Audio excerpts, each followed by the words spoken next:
Greetings, one and all. And in Darug, the Sydney language, Warami, good to see you. I begin by acknowledging the First Nations of the country we now call Australia and their custodianship of the land over tens of thousands of years, including the Garigal clan of the Guringai people upon whose ancestral lands I live. I pay respect to their elders past and present. May we all be guided by God's wisdom, which the original inhabitants of this continent have been cherishing through the eons. And may we listen to that wisdom, which teaches its disciples to give voice to those whose voices were and are suppressed. I am Doru Kostake, an associate professor in theology at the Sydney College of Divinity's St. Cyril's Coptic Orthodox Theological College, a mouthful, I know, in which capacity I chair the Theology Research Network, TRN. Also, I am the research director of ISCAST, the Institute for the Study of Christianity in an Age of Science and Technology. It is my pleasure to chair the third seminar of TRN this year, organized together with ISCAST. As we know, the theme of this two-year cycle of seminars began in the second semester of 2022, under the chairmanship of Neil Ormerod, is Religiously Human in a Techno-Scientific World, Theological, Missional, and Pastoral Perspectives. Now, I have the honor of introducing today's speakers, Professor Neil Ormerod, who has doctorates in mathematics and theology and has worked professionally as a theologian for over 35 years. He is an ISCAST Fellow and a Fellow of the Australian Catholic Theological Association. Has published 14 books and over 80 articles in refereed journals. Currently, he is an honorary professor at Alpha Crucis University College, an adjunct researcher at the Australian Centre for Christianity and Culture. The response to Neil's paper will be given by Father Antonio Caldas, who is an active researcher in philosophy of the mind and cognitive science, with a special interest in the natures of attention and consciousness. He lectures in philosophy at St. Cyril's Coptic Orthodox Theological College and is a parish priest at Archangel Michael and St. Bishoy Church in Mount Druitt. Before we listen to Neil, I invite ISCAST's CEO and Executive Director, the Reverend Dr. Chris Mulherin, to greet the speakers and the attendees and to pray for this seminar. Chris, could you please unmute yourself? Doru. Thank you, Doru. And on behalf of the ISCAST, it's just great to be here with you and to encourage this sort of a conversation. And thank you to the Sydney College of Divinity too for collaborating. Let me pray. Lord God, Father, Son, and Holy Spirit, we pray for your wisdom today as we discuss matters that are very pertinent to what it means to be human, to what it means to live well with the gifts of science and technology that you have given us. Give us discernment and give us interesting and worthwhile conversations. We pray these things in Jesus' name. Amen. Amen. Thank you very much, Chris. It's Neil. Floor is yours. Thank you, Doru. So, in the opening chapter of Alistair McIntyre's masterpiece, After Virtue, he alludes to the science fiction classic Canticle for Leibowitz, in which monks are seeking to revive fragments of a lost culture in a post-apocalyptic world. They ponder over lost fragments of documents, struggling to understand their significance, even simple things like a shopping list. He likened contemporary moral discourse in a similar mode, using an ancient vocabulary in fragments, words whose precise meanings had been lost, but which still managed to shape moral discourse. To quote there, the hypothesis which I want to advance is that in the actual world which we inhabit, the language of morality is in a state of disorder. What we possess, if this is true, are fragments of a conceptual scheme, parts of which now those contexts from which their significance derived. In many ways, I'd suggest the discussion about artificial intelligence suffers from the same problem. We use words ancient and modern as if we know the meaning of them, while failing to attend to the variant meanings and traditions from which they arise. The end result is more confusion than clarity. It's not just a matter about getting definitions down first, but asking what those definitions came from, or where those definitions came from, what questions they were seeking to answer, or they were asking, and how we might begin to answer them.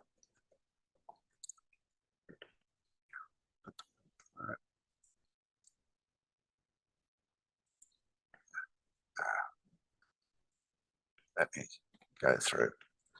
Now let me illustrate with an example. Suppose we were to ask whether non-human animals are intelligent and or have souls. Sometimes people ask these questions if they are the same question. If I were a Cartesian dualist, they may well be the same question, but I'm not. If I were a Platonist, I would also argue that they are the same question, or maybe not. I may agree that they are the same question, or maybe not, but I'm not a Platonist either. If I were an Aristotelian, then I would say they are not the same question at all. For Aristotle, the soul is the form of a living thing. And so all living things have souls, plants, animals, humans.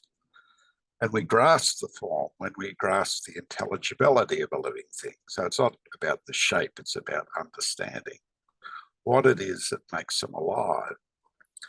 So a soul is not a thing, but a principle of a thing for Aristotle. To answer the question of what is the form of a dog or a cat is to understand the dynamic scheme of events that constitute this thing as a cat or a dog. To grasp the form is not a metaphysical question, but an empirical or biological one involving complex biochemistry, evolution, genetics, epigenetics, behavioral biology, and the like. Also, an Aristotelian would say that not all living things are intelligent. Intelligence is a faculty of some souls, what we call rational souls, but not of others, so plants, fungi, so on. A faculty is then a power or potency of a soul. This type of metaphysical language is rarely understood and often subject to reification, turning principles into things. A good example of this is when we say the intellect or the mind or the brain understands X. And what we actually mean is I understand because I use my intellect, mind or brain, which has a faculty, which is a faculty I have for understanding. Intellect is not a thing, but a potential I have for understanding. This highlights one of the weaknesses of this metaphysical language, metaphysical approach, because without due care, it tends to hide the role of the subject who knows and wills by shifting attention to reified faculties of intellect and will. But once we start talking about the subjects who think, will, and feel, we need a different language, that of subjectivity, consciousness, and interiority. This is a modern turn to the subject. While we often point to Descartes as the villain of the turn to the subjectivity, Augustine was well aware of the problems of the language of consciousness, as evident in Book 10 of De Trinitate. He was already undertaking nuanced analysis of consciousness 1,000 years before Descartes arrived on the scene. But with Descartes, there was a major cultural shift towards subjectivity or interiority or consciousness that was only incipient in Augustine. This age of Descartes was also the age of Luther and Ignatius of Loyola, both of whom plumbed the depth of interior religious experience. It's worth noting that Descartes' writings were put on the Vatican Index of Forbidden Books. Luther was condemned as a heretic, and Ignatius suffered at the hands of the Inquisition. Catholics knew something radical was happening, something which decentered the locus of authority from the institution to the individual, and they didn't like it. The language of consciousness presents us with a very different set of issues than those of metaphysics. But first, we must clarify a basic ambiguity of the term consciousness itself. We need to note that the use of the term, we need to note that we use the term to denote two distinct realities. Unless we are clear on the difference between them, we end up with a lot of confusion. One sense of the term is intransitive and the other is transitive. The first intransitive sense is consciousness as opposed to unconsciousness. I am walking down the street, I get hit by a brick on the head. As a result, I am rendered unconscious, unresponsive. I'm having an operation, given anesthetic.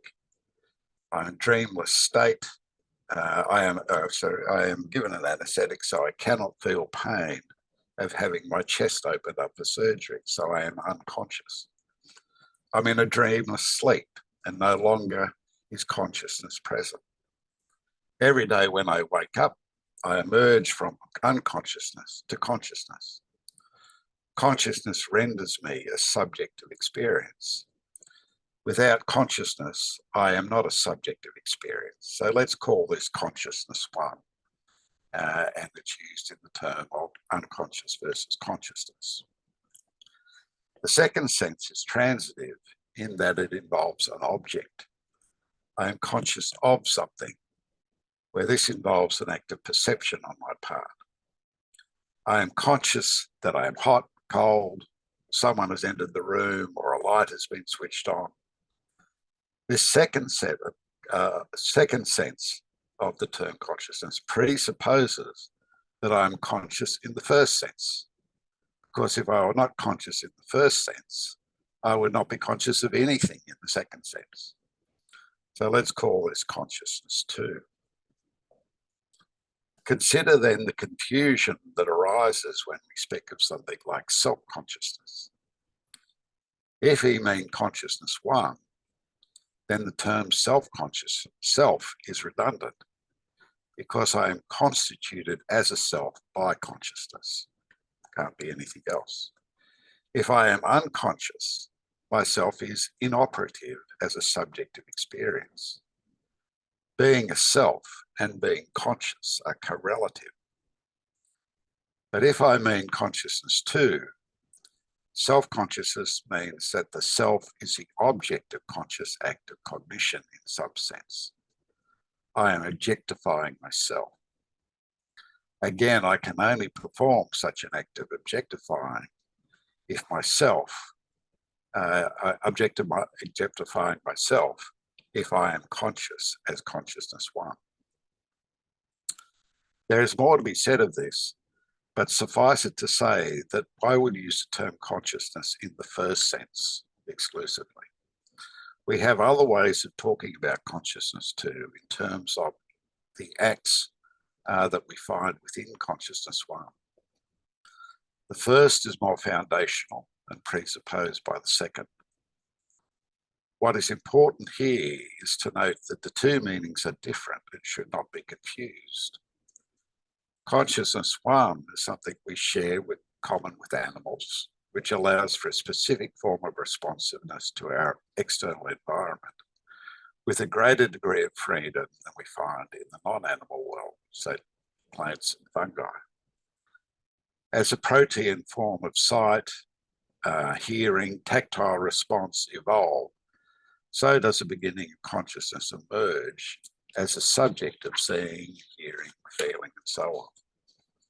It allows animals to avoid pain, identify poisonous fruit, to identify and chase prey, and it drives them to find a mate and reproduce. None of these things can be done while they are unconscious.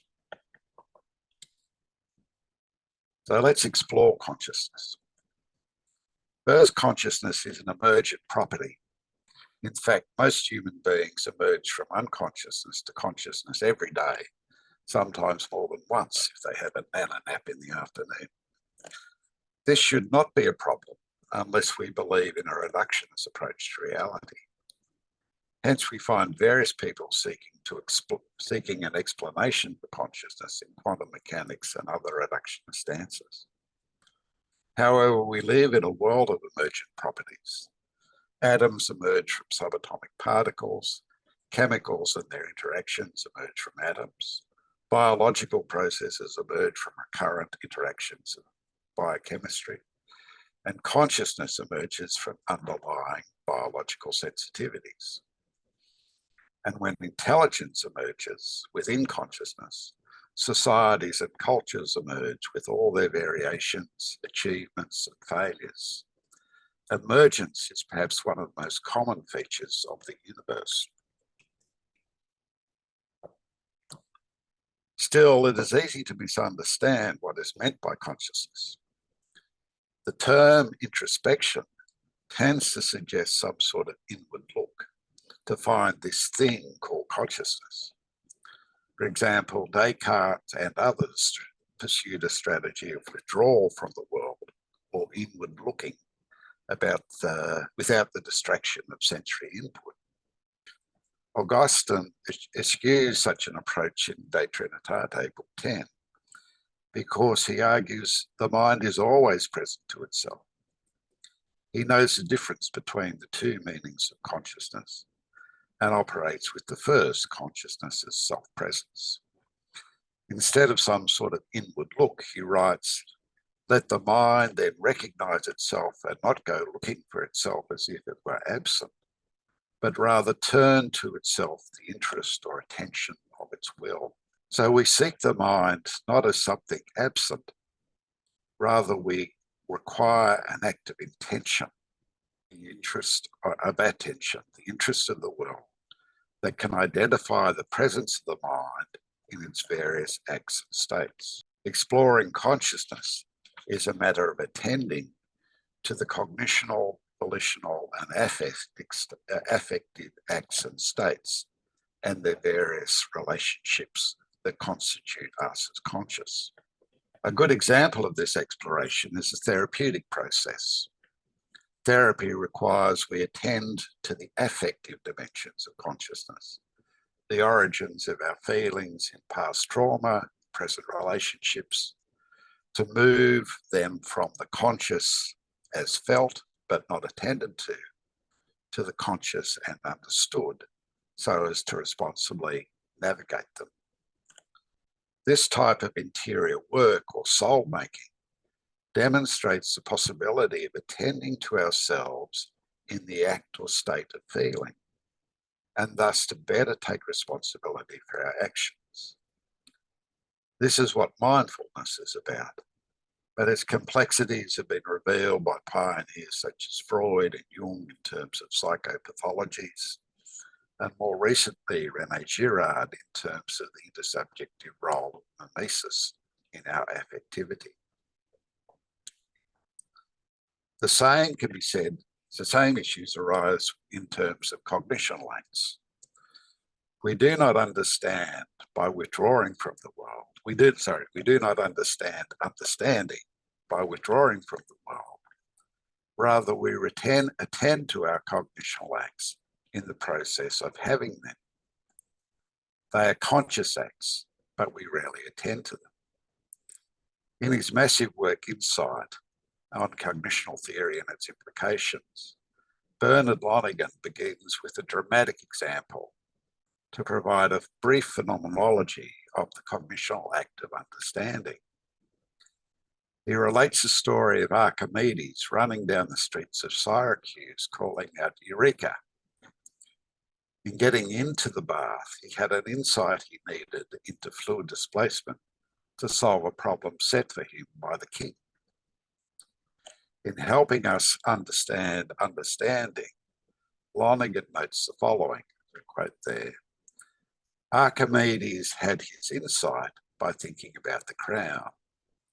We shall have ours by thinking about Archimedes. What we have to grasp is that insight, 1, comes as a release of the tension of inquiry, 2, comes suddenly and unexpectedly, 3 is a function not of outer circumstances but of inner conditions, 4 pivots between the concrete and the abstract, and 5 passes into the habitual structure of one's mind. While we may not have had such a dramatic example or experience ourselves, I doubt any of us would be completely unfamiliar with that flash of understanding, its preconditions and its resolutions. In an earlier age, when I was a practicing mathematician, it was very familiar to me. But more everyday examples can be found in the popularity of detective shows, crime procedural shows, whodunits, even puzzles such as Sudokus and my current favourite, which are cryptic crosswords. We puzzle over the identity of the perpetrator. The story lays out clues, perhaps some misleading, and then the actors demonstrate, and the audience feels a release of tension that comes when the identity becomes clear. Now, I want to focus on the first 4 of these features that Lonergan identifies. The release of tension of inquiry. Inquiry is born of desire, a desire to understand. We might call it curiosity, but that is too feeble a word to describe it. Curiosity did not keep Andrew Wiles working for 6 years in secrecy while at Oxford to solve one of mathematics' most stubborn problems, Fermat's last theorem. This is a passion, a driving force, a restlessness that can create tension building up towards its resolution. Augustine speaks to us of the restlessness of the heart, but prior to this is the restlessness of the mind, which can produce endless questions. Ask any parent of a young child, yet struggle to find satisfying answers. The scope of this desire to understand has no a priori limits, though in achievement the limits are very evident. Aquinas speaks of this desire as the light of intellect and identifies it as a created participation in the divine light. The scholastic generally referred to it as a potentia omnia, a potential to understand everything that can be understood, which finds its ultimate fulfillment in the vision of God when we see God face to face. Comes suddenly and unexpectedly. An important feature of the act of understanding is its unpredictability. We cannot force ourselves to understand something. Just can't. It is, as often depicted in cartoons, like a light that suddenly is turned on over our head. And what was obscure suddenly becomes clear. There are countless historical examples of this in scientific and mathematical history. Sometimes it can even occur in dreams, or at least the necessary preconditions are laid out there for it. The German chemist August Kekulé had a number of dreams of the Ouroboros, the snake swallowing its own tail, before the penny dropped for him and he grasped the ring structure of benzene. The Indian mathematical prodigy Srinivasa Ramanujan, featured in the film The Man Who Knew Infinity, kept a notebook by his bed and would wake up to write down formula he had visualized in his dreams.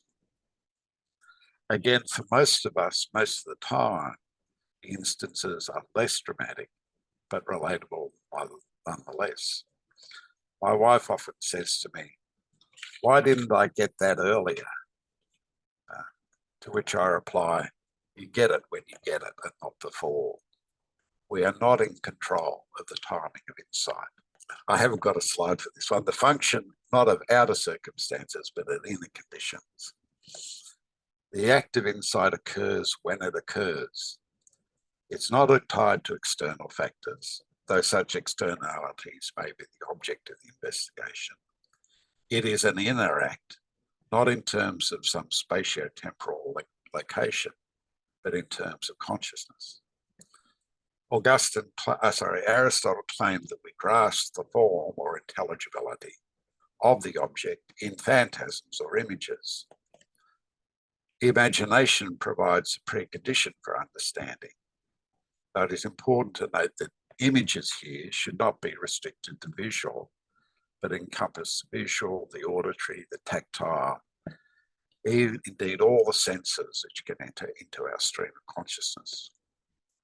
Understanding then grasps the possibility present in imagination for the insight to occur. This sorting out of suitable phantasm can even occur in a pre-conscious state, as we said, when we wake in the morning and immediately have an insight. Pivots between the concrete and the abstract.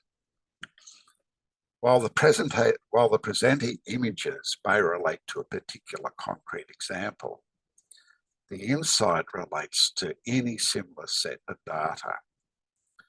The insight abstracts from the particulars and grasps a much larger set of possibilities that generalize from the particular.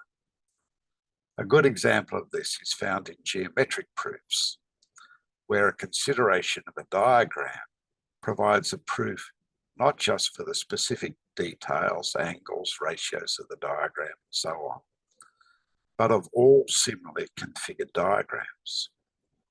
Of these, often these will be infinite in number, and what is infinite is immaterial, non-material.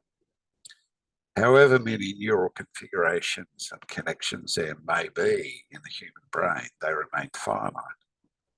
But insight can grasp infinite possibilities in a single concrete diagram. So consider the diagram here, which is a diagram you can use to prove Pythagoras' theorem. The square of the hypotenuse is the sum of the squares of the other two sides of a right-angled triangle. This diagram is actually all you need to prove that a squared plus b squared equals c squared. You need a little bit of algebra to finish it off, and I'm not going to go through that because people hate algebra. And a little imagination shows that this proof is independent of the length of A and B, and only dependent on the triangle being a right-angled triangle. That gives the key insight that works for all right-angled triangles.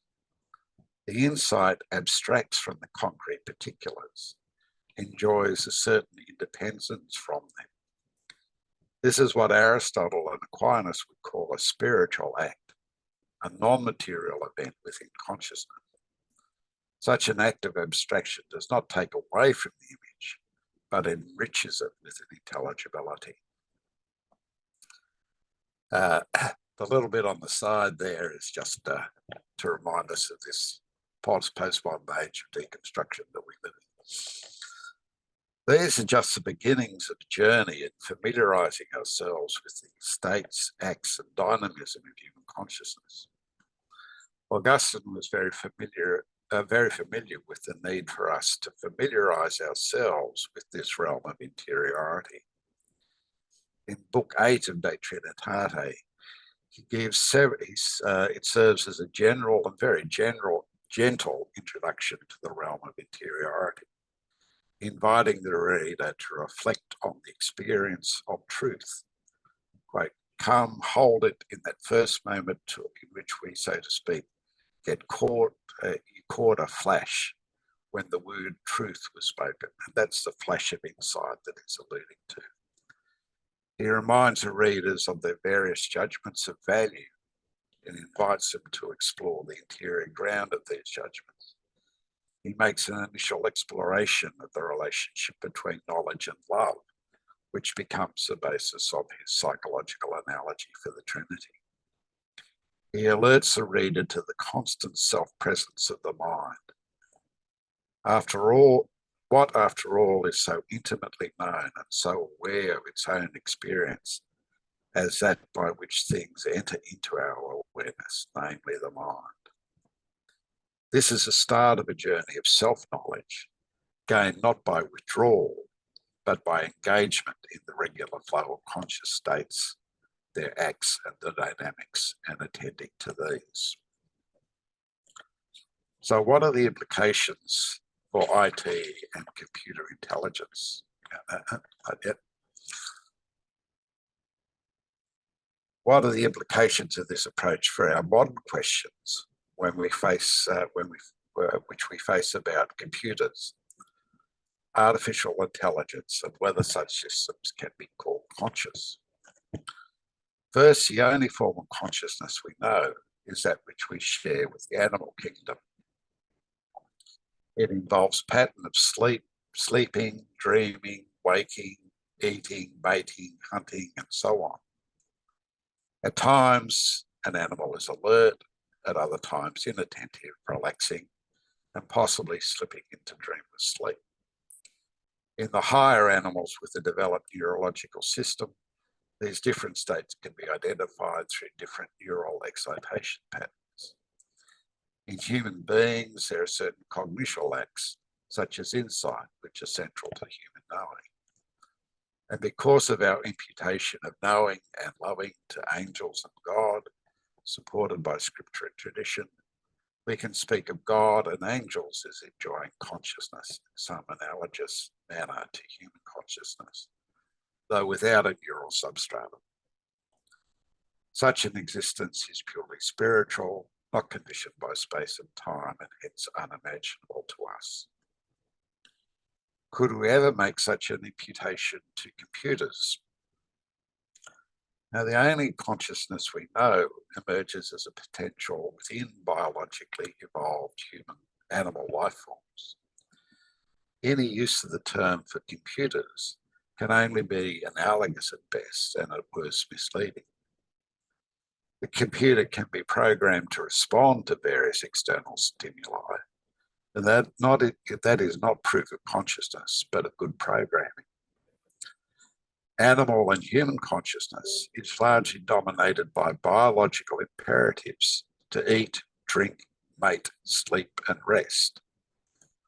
While a programmer might provide a computer with certain goals, what would constitute evidence that these goals were felt as a desire or drive? Well, what we might attain is a simulacra of consciousness, but not consciousness itself. Can a computer be intelligent? Well, the only intelligence we know is conscious, so it is the first hurdle. And if we look at Lonergan's phenomenological account of insight, there are further hurdles. Is there a desire to know that questions, puzzles, and is frustrated by not knowing? Is there a sudden and unpredictable release of the tension of inquiry? Is it able to generalize from a concrete example to abstract possibilities infinite in number? Now consider the following example of an AI-driven design and the explanation of the process used to obtain it. The problem posed was to develop a lightweight yet strong frame that could withstand the various forces and torsions of a motorbike in action. Is this outcome the result of a desire to know, to occur in a flash of insight? This is how the engineers who produced this describe the process. Quote, to understand the generative design advantage, we must take a look at classic topology optimization algorithms. These minimize designated objects according to predetermined constraints, for example, the volume and weight. Generative design algorithms utilize these steps but allow a wider range of constraints. Engineers add a greater variety of requirements, essentially a fitness landscape that drives design optimization. The workflow harnesses AI to analyze the use of different materials and manufacturing techniques. Now, this is not a solution that springs from a grasp of intelligibility. It's an exhaustive process of trial and error, eliminating suboptimal designs and refining optimal ones. The key advantage of the computer is that it can just carry out these calculations far more quickly than any human mind can ever do. But it is the human operators who grasp the intelligibility of the equations which solve the requisite forces involved, the human engineers who provide the parameters and constraints of the system, and who program the computer to solve the problem. It is not the computer's desire to know that drives the process, but that of the engineers.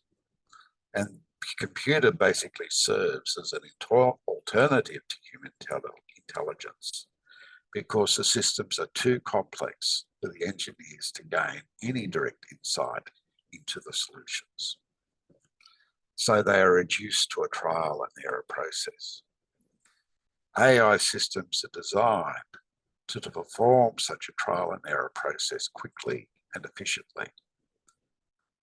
One might suggest that this is actually the antithesis of intelligence. One area that might prove more contentious is the creation of some sort of animal-computer hybrid, where animal consciousness is somehow enhanced by computer implants. Then we would have a baseline of existing consciousness to build upon. But such hybrid consciousness would still be dominated by the various animal desires, drives to eat, drink, mate, and so on, only done now with a calculative efficiency, more a nightmare than an intelligent being. Where does this go wrong? In his work, The Act of Creation, Arthur Koestler wrote about the ways in which psychology was producing a radomorphic view of human existence. Initially, we anthropomorphized animals, but then our stats psychologists began to understand human behavior in terms of the behavior of rats. A reductionist program was locked in. Something similar has happened in relation to computers. The initial suggestion in building computers was to attempt to have them mimic human reasoning processes. Then, as computers became more and more powerful and complex, we started to reduce human operations to that of computers. Some now argue that the brain is like a computer and our consciousness is like software. We could download the software and perhaps install it in a silicone-based computer rather than a carbon-based computer. Descartes would be happy with this, no doubt, but it sunders the unity of human subject who thinks, feels, hopes, desires in intimate connection with the biological system which underpin our existence. This unity is recognised in the Christian belief in resurrection of the body. A disembodied soul, even in heaven, is not a human being fully alive. It is a truncated existence. As Thomas Aquinas said, soul is not the whole human being, but only part of one. My soul is not me.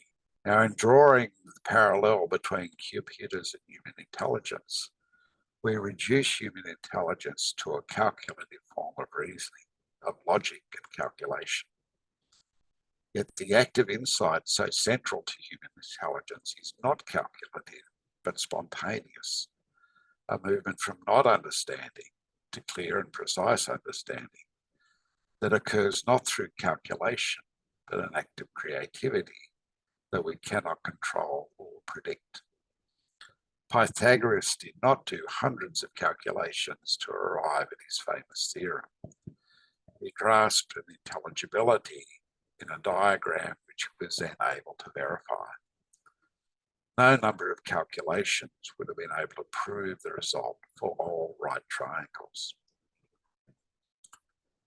Conclusion. Earlier in this work, I mentioned Lonergan, and Lonergan makes the following bold claim in the introduction. Thoroughly understand what it is to understand.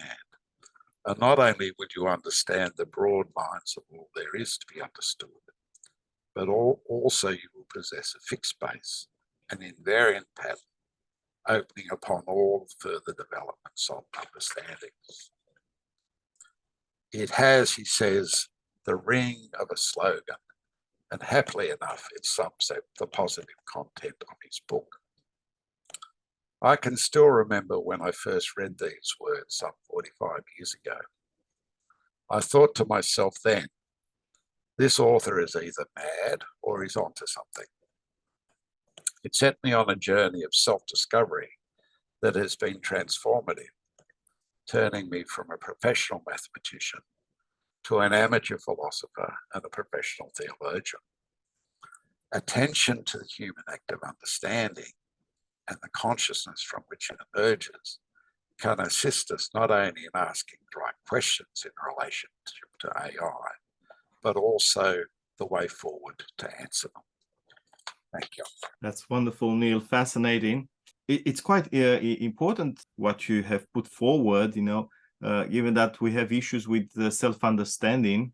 What's that to be human? And up until recently, we thought of ourselves in terms of, through comparison with the animal world. And now we have this new realm of artificial intelligence, and I think it's so important to think in terms of what makes us human, and perhaps having a creator that was able to program into our software intuition and freedom of choice. Now let's turn to Father Antonios, who will be responding to Neil's paper. Antonios, the floor is yours. Thank you very much. And I'd just like to begin by actually thanking Neil for this paper, which is dealing with a very difficult and fairly new topic in some ways. And I really admire what he's done here. Here is my brief response. Can computers be intelligent? Can computers become conscious? These are two among what is indeed a tangle of questions that Neil has carefully, thoughtfully, and may I say bravely addressed in his paper.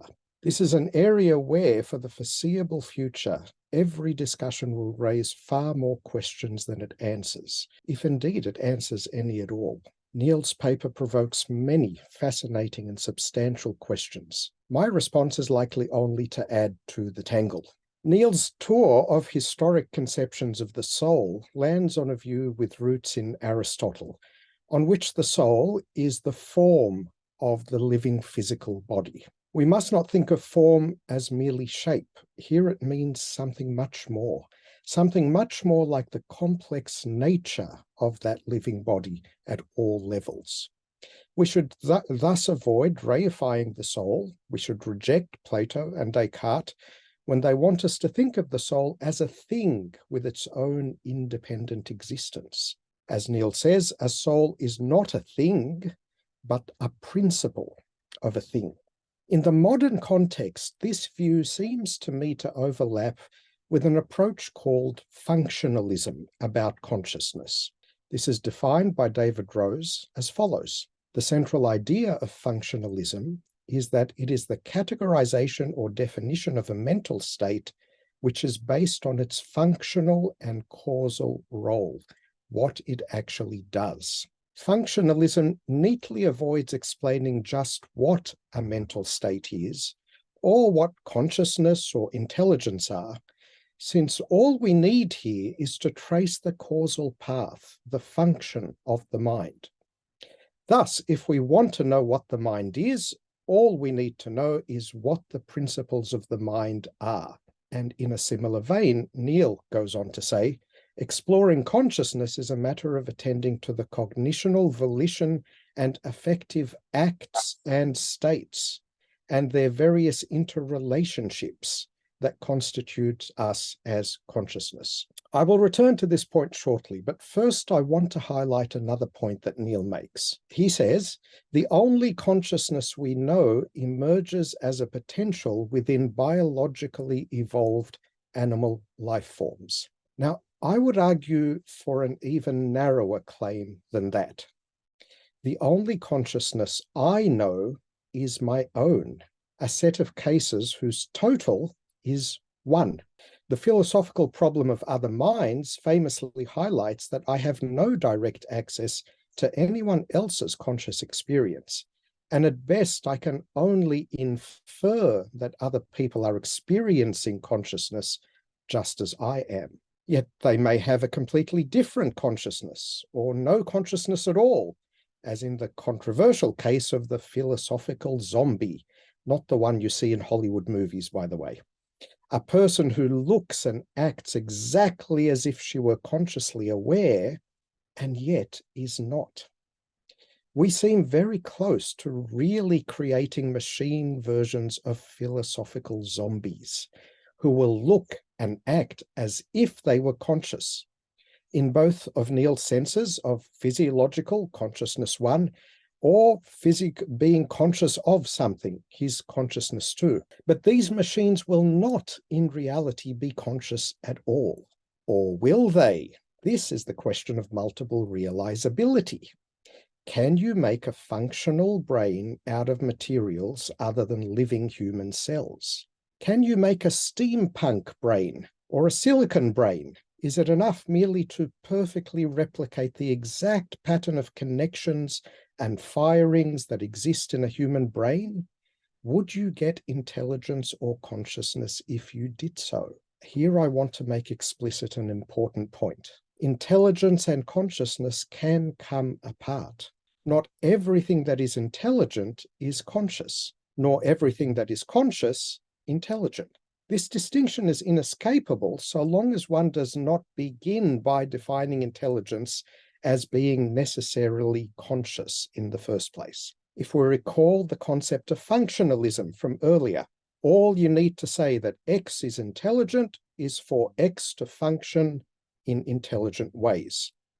And of course, on this view, machines attained intelligence a long time ago. We call machines dumb because, as Neil rightly says, they achieved their results through brute processing power rather than flashes of insight or creativity. And yet there are dumb machines that can tell you far more about history than I can, solve mathematical problems I can't even understand, and beat me at chess, which is probably a bad example because that's not a great feat. Functionally, they are highly intelligent. Functionally. Of course, we know from testing the intelligence of human beings that there are many different kinds of intelligence, and no one person has all of them in abundance. The same is true of computers. They are incredibly good at some things that require sheer number crunching power, and they're hopeless at other things such as meaning or humor. So according to functionalism, it would be true to say both that intelligence are intelligent and that they are unintelligent, depending on which kind of intelligence you mean. Will this always be the case? The human brain has evolved highly sophisticated efficiencies that allow it to achieve remarkable things without the brute processing power of a computer. Things like intuition, creativity, imagination are generally considered to utilize these heuristic techniques to produce their magic at a very low processing cost. I would agree with Neil and suggest that it is at least theoretically, I would disagree with Neil and suggest that it is at least theoretically possible that a computer could one day use such techniques too, and learn, for example, humor and even meaning, if there is nothing else to the mind other than computation. But we have come now to what is perhaps the central question here. Are brains just computers made of neurons? Is intelligence nothing more than computation? Is consciousness nothing more than computation? At the moment, computational theories of mind are legion. In a recent review article, Anil Seth and Tim Bain list no less than 22 live theories of consciousness. And that, by the way, in itself tells you something. When you end up with that many theories, it's generally an indication that nobody really understands and nobody has an answer. To give you a taste of how these work, One class of theories, higher order thought theories, hold that consciousness arises from self-referential computation. When a computer turns back and examines itself, when it uses a lower order of computation as the basis for a higher order of computation, that, according to this theory, is the basis for consciousness. One of the big problems with this theory, of course, is that lots of much simpler computer programs sample themselves, and yet we have no reason to think they are conscious. Another class of computational theories of consciousness are integrated information theories. But again, no one has been able to plausibly explain just why it would be that the mere arrangement of information in a certain way somehow makes that information conscious. I could go on. Suffice to say that no computational theory shows even the slightest suggestion that it will ever explain consciousness. Further, any theory of consciousness is beset by what is called the measurement problem. How can you know that consciousness is present? With human subjects, we rely on self-report.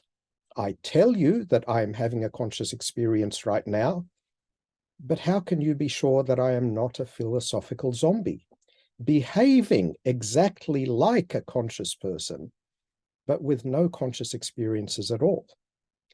And the answer is you can't. Clever ways around this have been sought, but all of them suffer from fatal flaws. This leads Seth and Bain to admit, quote, solving this measurement problem is crucial for detailed and comprehensive theories of consciousness, are unlikely to be of much use unless we also have the capacity to verify their predictions. To summarize, any functional approach to intelligence must accept that machines are already selectively intelligent, but also selectively unintelligent. It must also accept, saving some radical new discovery, that we will never be able to know with any certainty whether machines are phenomenally conscious or not. I'd like to finish with one more tangle: meaning. Neil discussed understanding. Can a computer understand? Understanding, as we commonly use the word, suggests an event where intelligence and consciousness come together. If I understand the word red, I have a conscious experience of knowing what the word means, of the color it signifies, of the connections it has to other words that start with the letter R or signify other colors, and so on. To understand here is to grasp a semantic meaning in the bare bones of the syntax. Thus, as John Searle points out, quote, syntax by itself is not sufficient for semantic content, end quote. So Neil is quite right in locating phenomena such as curiosity, desire, and knowing in the human programmers and the users of the computer, and not in the computer itself, which, after all, is little more than a very, very complex electric abacus or slide rule. But of course, the reductionist would argue that a human brain is no different, just composed of organic wetware rather than silicon hardware. Is it conceivable that things like desire and curiosity might one day be programmed into a machine that would experience them consciously? Functionally, we are already there. When a robotic vacuum cleaner weaves a careful path, avoiding obstacles, we are seeing a functional desire that is mostly fulfilled, but sometimes thwarted, and machine behavior that reacts and tries to overcome the obstacle that thwarts that desire. Self-driving cars will be even more elaborate examples. You might object, but those so-called desires have just been programmed by humans. But then, hasn't your desire to make money been programmed into you by your genes, your upbringing, your culture? Is it any the less your desire for that? Perhaps then it is consciousness that makes the difference here. Consciousness seems to entail a self, and a self seems to entail some kind of free will and the possibility of meaning. Data is just data. It only becomes knowledge, only becomes meaningful when a conscious subject interprets it. For example, a squiggly cloud in the sky that means nothing to a modern person might be the hieroglyphic symbol for life to an ancient Egyptian. The squiggle is just a squiggle. It only becomes a word, an idea, a message, a participant in the causal flow of events in the world precisely when it is known by a conscious subject. What grounds its meaning is not magnitude of data, or complexity of data, or structure of data. Only a conscious subject. There is no knowledge without a knower. So when consciousness and all it entails is added to the mere outward function or visible behavior of desiring or being curious or intelligent, we clearly have something different to a machine merely going through the motions. But it is precisely that consciousness, that subjective selfhood, that cannot be measured, cannot be accessed or experienced by any other than the subject themselves. To that end, I suggest that we can never confidently answer the question of whether machines can be conscious. What we will have to do sooner or later is decide how to deal with entities, machines that are functionally intelligent and perhaps even appear from the outside to be functional selves. That is fraught, but perhaps a topic for another time. Thank you. Thank you, Antonius. Yeah, well, these are profound questions, and I assume that from a certain viewpoint, we can put them back to ourselves or ask them in regard to ourselves. How did we become what we are? Because as we know, there's at least 1 million years of evolution that led us to this point, of conversing intelligently and consciously about meaning. Perhaps in 1 million years or so, machines that currently are equipped with heuristic algorithms would be able to wake up. But anyway, let's leave the conversation for later. We have a short break, and Chris Mulherry will take over right after the break, conducting the Q&A. First of all, I was just going to do that now. First of all, let me ask Neil if he would like to make any comments or questions in response to Antonius' response to Neil. Yeah. Go ahead, Neil.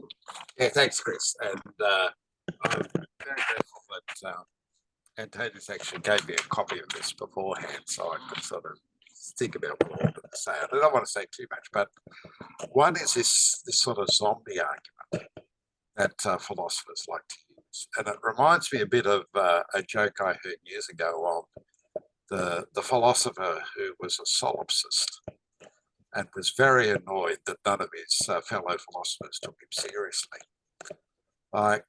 It's an argument that operates in a classroom or in a lecture hall. But as soon as we leave the classroom or the lecture hall, we would never believe it. We don't live that way. We assume that everyone is conscious, and we have good reasons for believing that. Well, they're up and walking around and doing the things that they do, and animals too. We can tell the difference between an animal that's asleep and awake. We can tell when an animal or a human is in pain, and pain is a conscious activity. So we know feeling pain is a conscious activity. So we know they're conscious. And I don't think there should be any problem in regard to that. When we come to actual human living, we take it for granted. And I think there are good grounds for that. I would rather ask, what are your arguments that we aren't conscious, rather than try and find arguments that we are. The other is this fascination with the human brain, and we seem to forget that animals, cats, dogs, they have brains too, and no one ever talks about copying a cat brain into a computer. But surely that should be a simpler process than trying to do the human brain, because it's a simpler brain and can't do as many things. But no one ever seems to talk about that. Well, why? Because again, there's sort of a sort of Cartesian thing going on here, that brains and minds, they're all the same thing. Well, they're not. We're not, even worms have primitive brains and can respond to stimuli. If you stick them with a pin, they'll curl up. So I just, why focus on human brains there? And I think the last thing that, and I think this is important in terms of how we understand this desire that we have, this desire to understand, is its unlimited nature. We balk at any limit that may be put up before our understanding. If someone says, oh, well, you can't understand this. Well, why not? Why not? I want to understand. So there is something in that scholastic insight that the desire to understand is an unlimited desire. The actual potential fulfillment of that desire is actually very limited. But the desire itself, and you see it in kids all the time, who ask why, until they discover that finding answers to all these questions is actually quite difficult, and then they stop asking so many questions. So I think there's an issue there in terms of, yes, it's that unlimited nature of desire, which I think Antonius's description of the robotic street sweeper with its desire, I don't think it's got any desire whatsoever. It's just sort of randomly programmed to move in one direction and then another direction, but I don't think it's got a desire. Anyway, that's as much from me. I've already had enough to say, so let's open it up. Thanks, Neil. Before we go to you, Mark, let's go back to Antonius. Neil is making me go back and rethink so many things. So I'm really, really enjoying this. Thank you, Neil. But yeah, look, on those points that you mentioned, I totally agree with you. The philosophical zombie is a thought experiment, and we don't live that way. There is no doubt about it.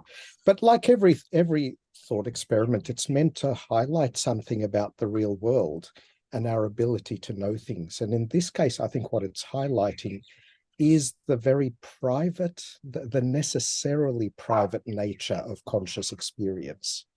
That there is... And that's, because I didn't respond to Antonius's paper, just a few things. Yeah. I think that confuses consciousness one and consciousness two. Like, we can't know the contents of another person's consciousness. Can't, unless they tell us. But that they are conscious, I think. Yeah, but see, now here's where the machines come into it, right?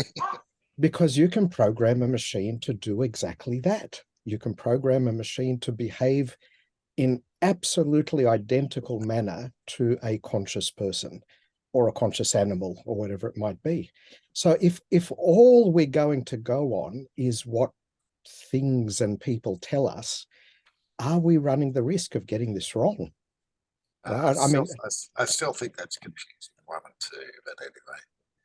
Yeah, look, I totally agree with you. Look, I mean, consciousness one, in terms of like physiology, basically, I totally agree that is a sort of a, well, it's a precondition for the second kinds of consciousness. But yeah, I sorry, I should make that clear. I'm really interested in the second kind of consciousness, because the first kind, I think, is not that, it's not that hard to explain, right? We know metabolisms and, chemistry of the body and that sort of thing. We actually have a pretty good materialist explanation for why, the difference between the sleeping state and the awake state, for example. But the thing that seems to be impossible to explain is that difference between, the android, which is just a whole lot of, wires and machine parts that says, I am a person, I am conscious, and Neil Ormerod, who says, I am not a machine and I am conscious. What is the difference between those two? They may behave in exactly the same way. How do we know the difference? Whether they're that phenomenal being aware of yourself thing is going on or not in a machine. I'll open it up. Yeah. Okay, let's move on to Mark. You've got the first hand up there. Go ahead, Mark. Well, thank you. A question, I suppose, to both Neil and Tanya. You seem to sidestep the ongoing argument. It's been around for quite a while now, that intelligence and consciousness happens in a world, and if it happens in the world, then anything that's claiming consciousness or intelligence needs to have a body. So unembodied consciousness is non-existent. Now, this has been a big argument that's still ongoing and not resolved. Like your thoughts on that? I suppose what we're going to is only robots can be, or robotic-like things can be conscious. Not quite sure what you mean by that, Mark. I mean, I think we can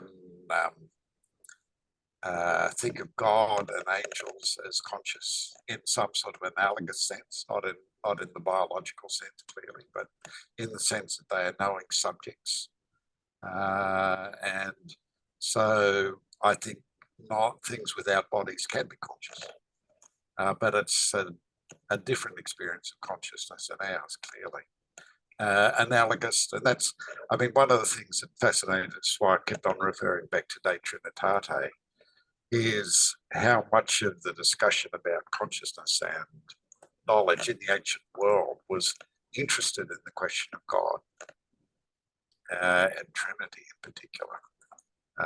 But yeah, I would say non-material beings can be conscious. So I wouldn't have any problem with that. But non-material beings are still in the world. And how do they can? You got that problem of how they can connect into the reality of physical things. Well, that's a different question, but yeah, I'll agree with that. Yeah, look, I think if you're a Platonist, you have no problem with that because, your soul is akin to the forms. So already, by its nature, it's not really part of this world. It's kind of just imprisoned in this world and busting to get back out again. And will remain what it is, when it leaves this world. There are still Platonists around, serious Platonists, of course. We can feel sorry for them, but yeah. Oh, yes.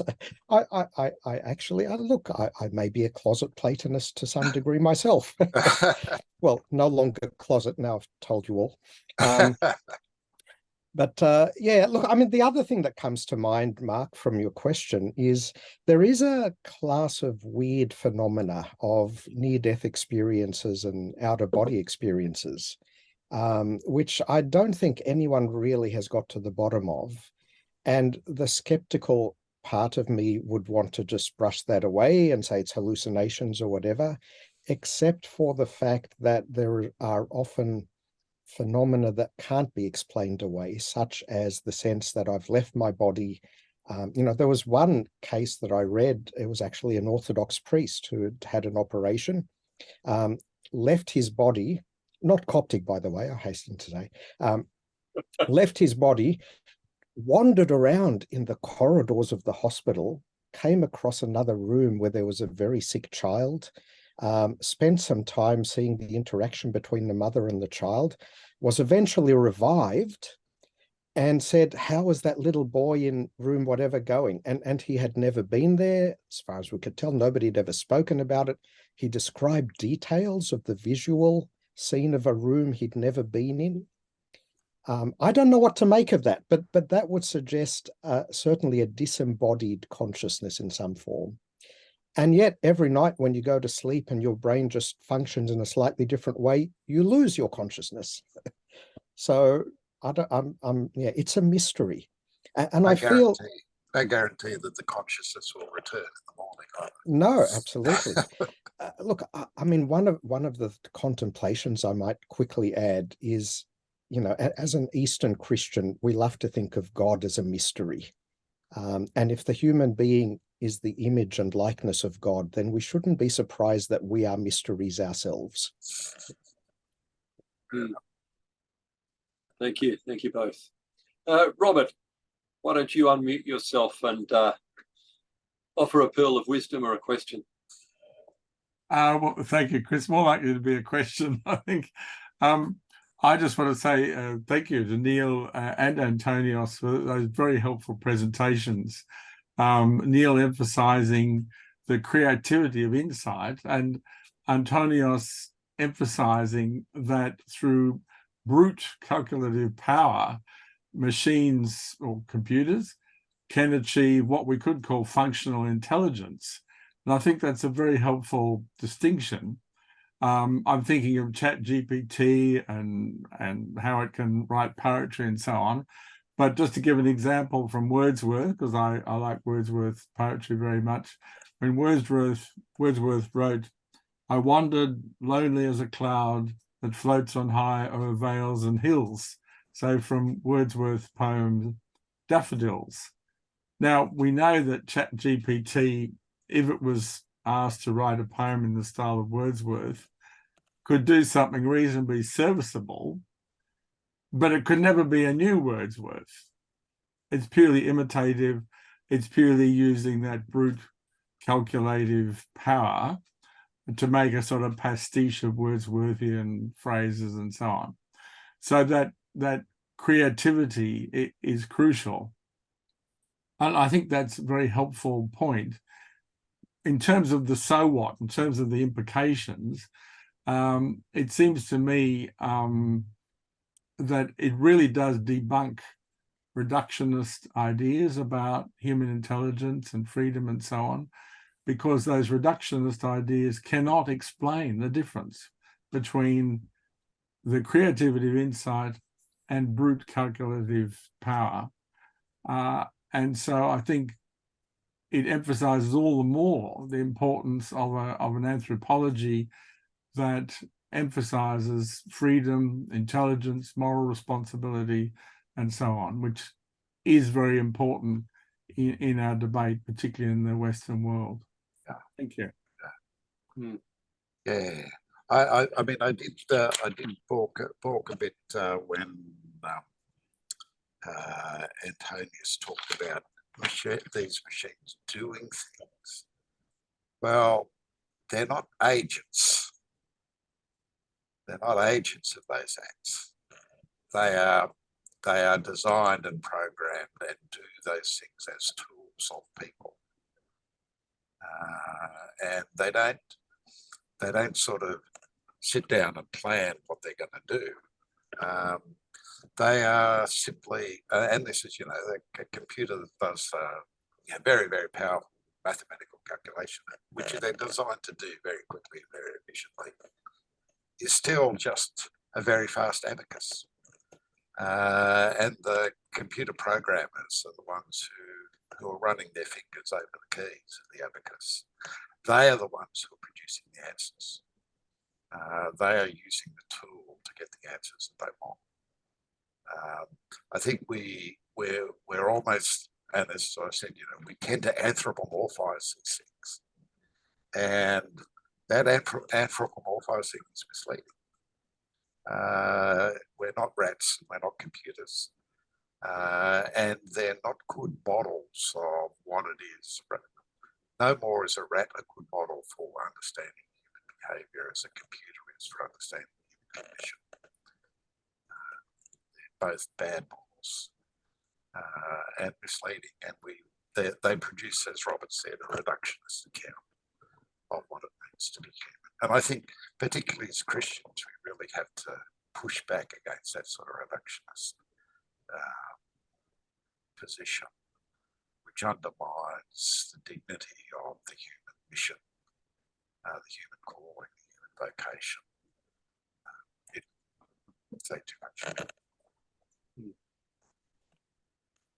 Yeah, look, I mean, I sometimes wonder where, which direction this works in. And I think sometimes people today generally begin with, reductionist assumptions or materialist assumptions, for other reasons. And then when they turn to examining the human being, they're basically using those foundations. And of course, they're going to come up with, explanations that fit with that.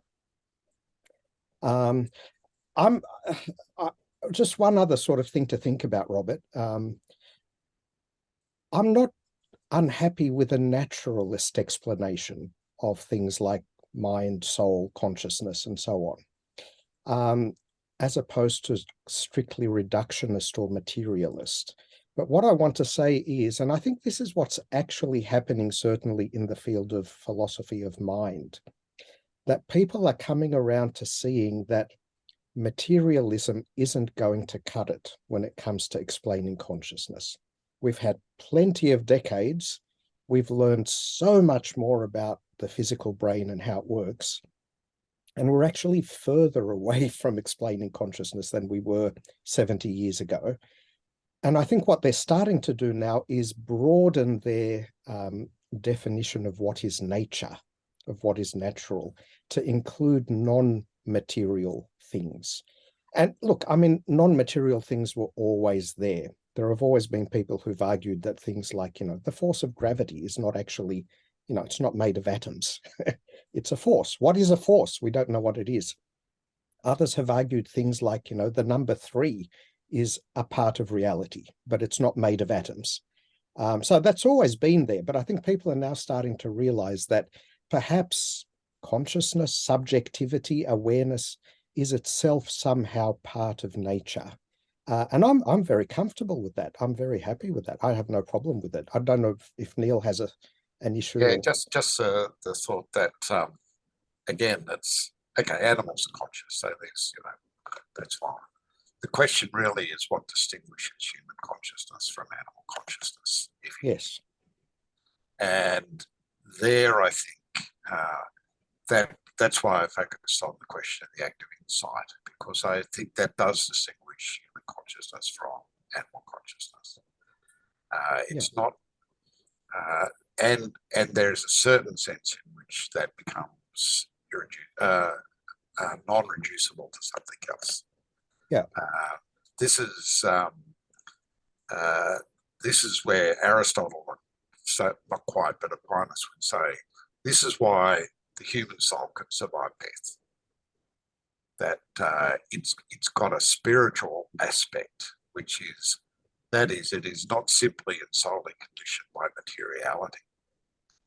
And that's why I like the sort of mathematical examples, because these examples give you something which is not conditioned by materiality, not solely.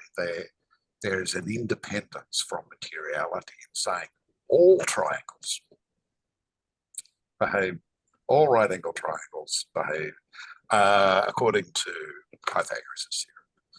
You can't come at that by a finite number of calculations. It's an insight that drives that. And that's the power. And that's why I think people like Pythagoras and the Pythagoreans, they realized something really important was going on with this. They realized that this was, in their own understanding, a spark of the divine, that we could do these things that had vast implications just through intelligence at work. And that it wasn't limited to this one example or this other example. It doesn't work that way. Once you get the insight, it covers them all. And it's that potential omnia which is released or visible, the fact that there is this potential infinity to human understanding that cannot be reduced to materiality. That, I think, is the issue at stake.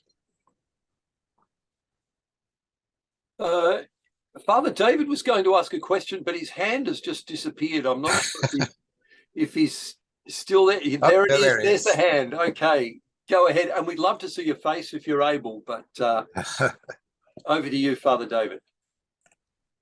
Hi, everybody. How you going?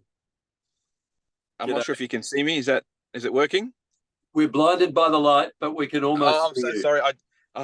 I've just been out and I've been driving and I just stopped, so it cut off. So please forgive me. Yep, that's better. That's great. So, is that better? That's great. Okay. My question really is, obviously there's a lot of discussion about, and sorry, I came in, I didn't catch it from the start. I was at a funeral and I only just got the second half of it. So the question I have really is there's a lot of discussion about at what point, or sort of the test for when a machine becomes self-aware. And I'm just wondering whether we have any thought on that from a Christian perspective, and I'd like to give that to back to you guys to see, and whoever wants to put anything towards it, that'll be great. Thank you. Thank you. The approach I took in the talk, thank you, David, for the question, is we seem to presume that these things will suddenly become self-aware all on their own, and then there's intelligence or something, that those two questions are tied. Whereas we know consciousness is present. I think, Antonius, forgive me, but that animals are conscious and not intelligent. So if you want a conscious, intelligent robot, you really have to first make them conscious. Like a robot is not going to become, it's intelligent and then it becomes self-aware. It's going to be self-aware and then become intelligent. And I think we just have no idea what that, how that might happen, or what, I just don't think that can happen.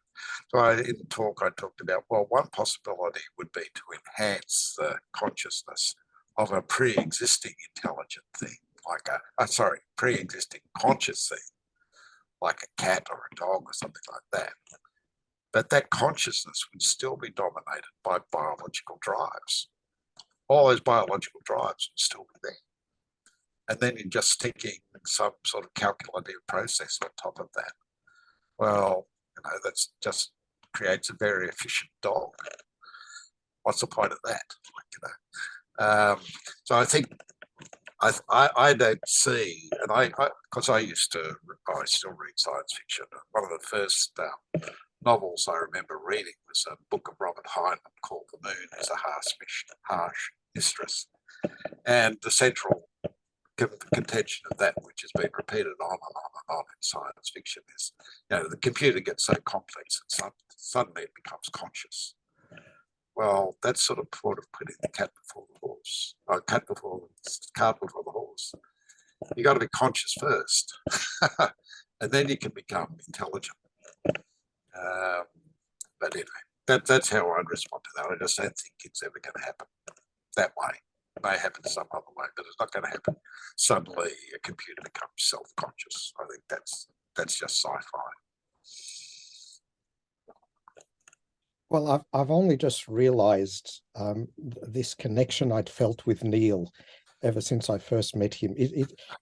We're both sci-fi addicts. I knew there was something I liked about you, Neil. Look, I mean, what kind of tests could we apply? You might have heard of the Turing test, which is a very old test, back to Alan Turing back in the 40s. Who basically said, if you can have a conversation with a machine and not be able to tell whether it's a machine or a human being, then it's passed the test for, I'm not sure what actually he said that proved. I think it was intelligence or something like that. I'm not sure that it was consciousness.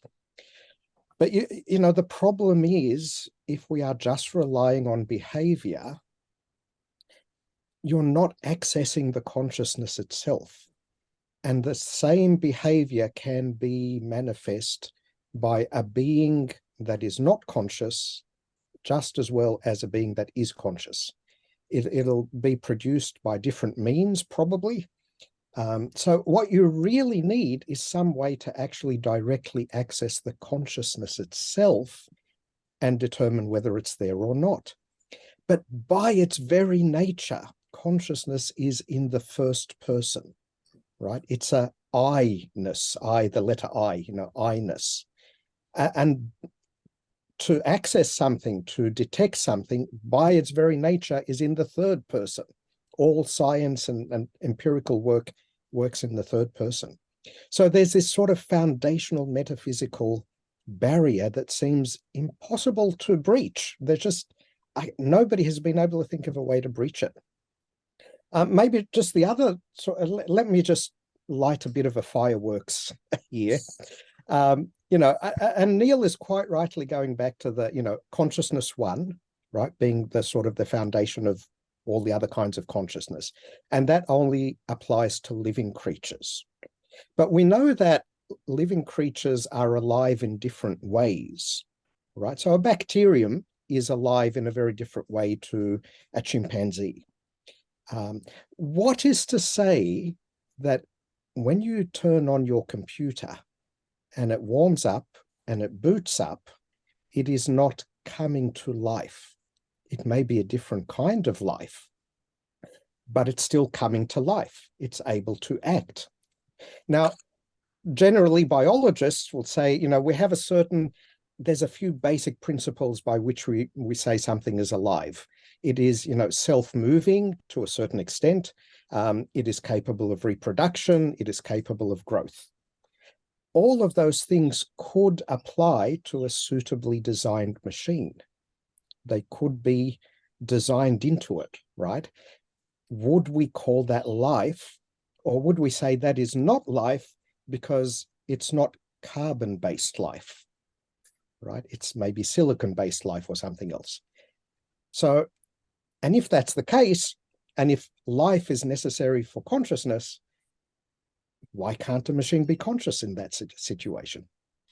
So I'm not saying that I agree with all that argument, but I'd be interested to know what people think of it.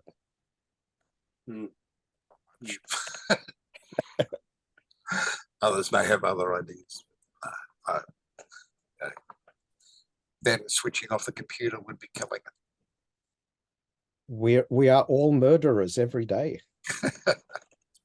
Your poor iPhone, Siri cries out and says, please. And it doesn't. We live. Why don't we move on to Doru, who has his hand up? Thank you, Doru. Thank you, Chris. Well, nothing fancy, actually. I'd rather return to jokes from this more serious conversation. Actually, I'm rereading for, I don't know, the nth time, do androids dream of electric sheep, which is a very fitting short novel for this topic, because it's about, the Blade Runners, the bounty hunters, having to apply certain tests to identify Nexus 7, whatever number it is, android from a real human being. And the only difference is in the emotional response. And some androids know how to mimic emotional responses, but it's obvious that there's a time lag, and they don't react when, well, naturally, so to speak. I think that this is a very interesting approach, and might shift our perspective from the topic of intelligence and consciousness towards that area opened by Father Antonius, talking about different kinds of, let's call them intelligence. Emotional intelligence is, I assume, what Philip K. Dick means there by the emotional response of an android. Is this perhaps a better way of looking at this whole topic of whether robots, whatever machines, can become intelligent or otherwise? is this the litmus test, you know, to be able to have a natural emotional response to whatever stimuli? Two things there, Dory. One is one of the important things about that novel is that those androids, so-called, are biologically based. They are biological constructs, which, as I say, if you start working with biological constructs, well, you've got consciousness arising out of that biological set of processes. So I think that almost sort of, well, it's a as I say, it recognizes that they have to be conscious first before they can do anything else. They have to be biologically conscious before they can do anything else. The other is, okay, I think the affective thing is really important. That's why I talked about the therapeutic aspects of biology, of consciousness. That all this focus is often on the cognition, brains, you know.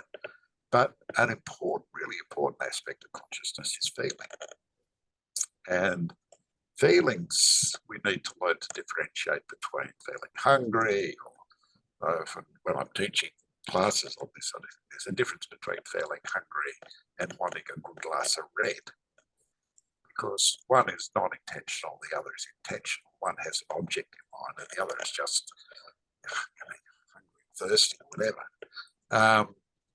So, you know, we have to learn to distinguish those. Now, some people are very good at that, and some people, and I'm thinking particularly of, say, people on the autism spectrum,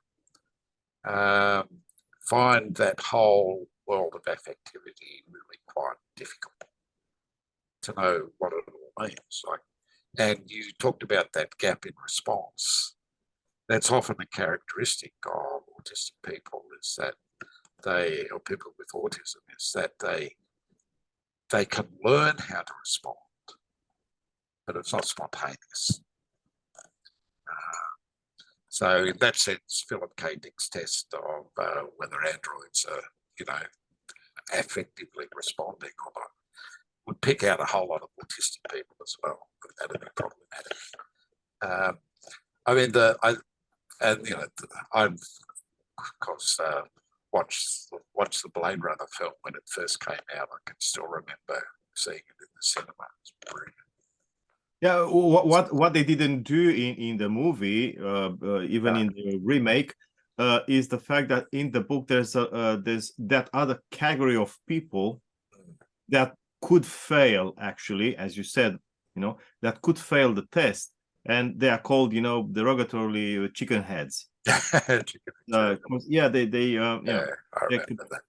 capacity. I mean, that complicates the situation. And I think he already this man has had a, you know, kind of visionary, prophetic kind of mind, and was able to you know, pinpoint issues long before their time, you know. And he was able to show that where a robot can fail, some of us can fail. So it's serious stuff. And I think the theme that certainly emerges very clearly in the film is, what does it mean to be human? And I think that's sort of what we're discussing. What does it mean to be human? And I think that in the film version, at least, and both of them, first and second film, we have to face this issue when it comes to cloning. And particularly when we start thinking we can clone people for particular purposes. And that's brought out in the film The Island. People may remember that, where people are cloned simply to produce organs to transplant into other people. A horrendous possibility, but one I think, you know, we're just going to have to face at some time when the technology of cloning is perfected.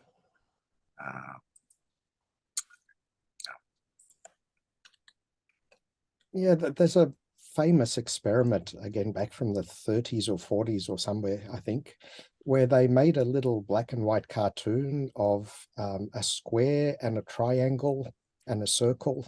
And then they animated these shapes, simple shapes, just white on a black background. And they created this whole drama of, I can't remember, the triangle wanted to bully the square, and then the circle got involved, and the triangle made the square run away.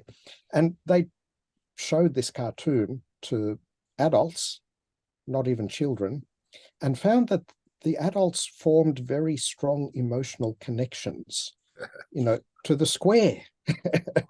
Right? Because they could see the drama that was going on, and they wanted to protect the square from the nasty triangle, and so on. So I mean, I think Neil's quite right. Often we are the ones, we the conscious human beings are the ones transferring the emotional connection, filling in the emotional gap, and creating the emotional relationship with an object that may not have any emotions or consciousness or whatever. And more recently, there have been studies that show that giving elderly people in aged care homes electronic companion pets, so like an electronic dog that, is very cute and yaps at you, and, you can scratch it and things like that, that it actually has very much the same effect as giving it a real live fluffy, dog as a companion, emotionally speaking, even though the person knows that it's not real. But we are very good at creating those emotional bonds. And just lastly, a more recent example of science fiction on this topic, the TV show Black Mirror has an episode where a lady loses her partner that she loved very deeply, and they offer to use AI to trawl through social media and whatever and create an AI version. And eventually they put the AI version of the partner into an android that looks like the partner and feels like the partner, and so on. And the fascinating thing in this case, right, the lady ends up rejecting that partner because they couldn't put the whole personality in there. So when the android would react in ways that were not human, I think in one scene, they're standing on a cliff and she says to the android, jump off the cliff. So the android starts walking towards the edge of the cliff and he's going to jump, right? Because he's just a machine. And she stops him, but then she becomes dissatisfied because deep down she knows this is not really my partner, even though he's behaving 99% of the time, he's behaving exactly like my partner. But something in her stops her from actually accepting, that maybe that's sort of a way to bring out that difference between the perfect clone, the perfect imitation of a human being and a real human being, that there is still something that machines will never be able to mimic or to instantiate. That About in a million years.